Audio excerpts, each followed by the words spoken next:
The former president is to answer 37 felony charges related to the mishandling of classified documents after he left the White House, including top-secret files on U.S. nuclear and defense programs, according to an indictment made public Friday. The charging documents say that on at least 2 occasions, Trump showed classified documents about U.S. military operations to people who did not have a security clearance. For reaction about how Africans see the indictment of the former U.S. president, I reached attorney Leonard Anyogo. He is a practicing lawyer in the Nigerian capital, Abuja. It's a kind of misfeeling and wish at the same time, because here in Nigeria, it is totally very strange. For instance, the former president of Nigeria to be tried or to be indicted, it has never happened in the history of Nigerian past leaders, especially presidents. The question that is being asked on the street is that when are we going to get to that? But then, in the African continent, it's not totally strange, because the former president of South Africa, Zuma, was convicted and he was even sent to prison.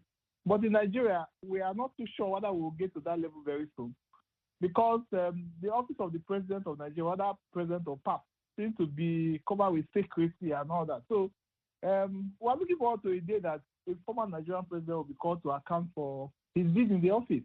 Do some Nigerians expect that the judicial system, or for that matter, the authorities will take a cue from this? Because some people are suggesting that if former presidents are prosecuted for alleged crimes committed, then autocracy will continue in Africa. Your thoughts? Yes, it will be a very welcome development if former presidents, especially in Nigeria, could be called to answer for their deeds in office. That will curtail a bit of autocracy. It will curtail a bit of not adherence to rule of law, because when you're in office, you have immunity. You can do and undo. Nobody can have a criminal or civil charge against you in case of the Nigerian presidency. So when you leave office, people expect, just like the governors are called to question, but Nigeria will not have that opportunity where a former president has been called to question or asked to account for his deeds while in office. The United States is a bastion of democracy. They all look up to the United States. So if the former president of the United States could be called to account for his deeds, so it's an inspiration to the Nigerian judiciary and the Nigerian state institutions to actually be inspired to call to question Nigerian past leaders.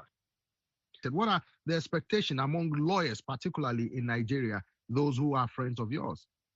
Well, we want to see the end of the indictment. We want to see whether actually the process will go through. Because why that hesitation is that in Nigeria, a case could commence, but then it takes a whole eternity sometimes to come to a conclusion, because of the Nigerian judicial system is quite very, very slow.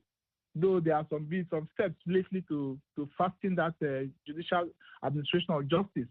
So the expectations, okay, let us see how the trial will begin, how the trial will go, how fast the trial will go. These are some of those things we'll look up to and see whether the U.S. judicial system will actually be quick enough to administer justice in the real sense of it. Leonard